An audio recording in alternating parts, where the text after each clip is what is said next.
घोटाले में supreme court के फैसले के बाद पश्चिम बंगाल की राजनीति में उथल पुथल है। राज्य में अगले साल विधानसभा के चुनाव होने हैं और उससे पहले सुप्रीम कोर्ट के आदेश को बीजेपी और अन्य विपक्षी दलों ने बड़ा मुद्दा बना लिया। राज्य के विपक्षी दलों ने मुख्यमंत्री ममता बनर्जी से इस्तीफा दिए जाने की मांग की। दूसरी ओर ममता बनर्जी ने स्पष्ट रूप से कहा कि वो अदालत का सम्मान करती हैं, लेकिन इस फैसले को स्वीकार नहीं करेंगी। सुप्रीम कोर्ट के फैसले के बाद ममता बनर्जी ने जमकर कोर्ट के खिलाफ बोला। इससे साफ है कि करीब 26,000 लोगों की नौकरी छिन जाने का कितना बड़ा झटका टीएमसी को लगा है। विधानसभा चुनाव में किसी तरह के सियासी नुकसान की आशंका को देखते हुए ममता बनर्जी इस मामले में कानूनी विशेषज्ञों से बात कर रही हैं और वह अदालत के फैसले से प्रभावित हुए शिक्षकों से 7 अप्रैल को मुलाकात करेंगी। ममता ने उन्हें हर संभव मदद की पेशकश की है।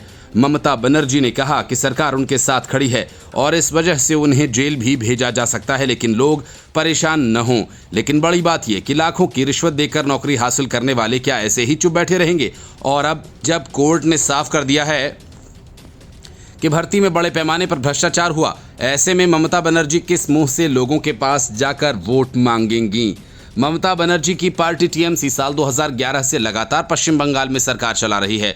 पिछले विधानसभा चुनाव में बीजेपी ने राज्य में सरकार बनाने के लिए पूरी ताकत लगाई थी, लेकिन फिर भी टीएमसी ने बड़ी जीत दर्ज की थी।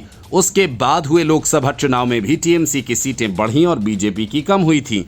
टीएमसी के एक नेता ने कहा कि पिछले साल लोकसभा चुनाव के दौरान हाईकोर्ट ने शिक्षक भर्ती घोटाला मामले में आदेश दिया था, लेकिन इसका चुनावी नतीजों पर कोई असर नहीं पड़ा। उल्टा पश्चिम बंगाल में बीजेपी की लोकसभा सीटें 2019 में 18 से घटकर 12 रह गईं और इस बार भी हमें ऐसा नहीं लगता कि इसका कोई असर वोटर्स पर पड़ेगा।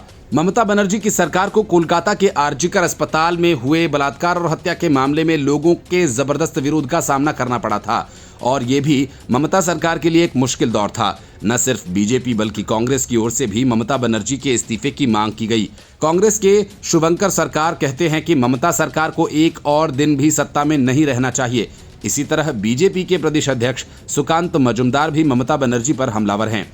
सीपीएम के पश्चिम बंगाल सचिव मोहद सलीम का कहना है कि बीजेपी ने मध्य प्रदेश में व्यापम घोटाले में जो किया वही टीएमसी ने पश्चिम बंगाल में किया। कुल मिलाकर बात यह है कि ममता बनर्जी सरकार लोगों को ये भरोसा दिलाने की पूरी कोशिश कर रही है कि वह लोगों के साथ खड़ी है, लेकिन फिर भी बीजेपी और विपक्षी दलों ने इसे जिस तरह मुद्दा बनाया उससे पार्टी के लिए मुश्किल जरूर खड़ी नजर आ रही है। देखना होगा कि क्या बीजेपी और विपक्षी दल अगले साल मई में पश्चिम बंगाल में होने वाले विधानसभा चुनाव तक इस मुद्दे के सहारे ममता बनर्जी के लिए मुसीबत खड़ी कर पाएंगे।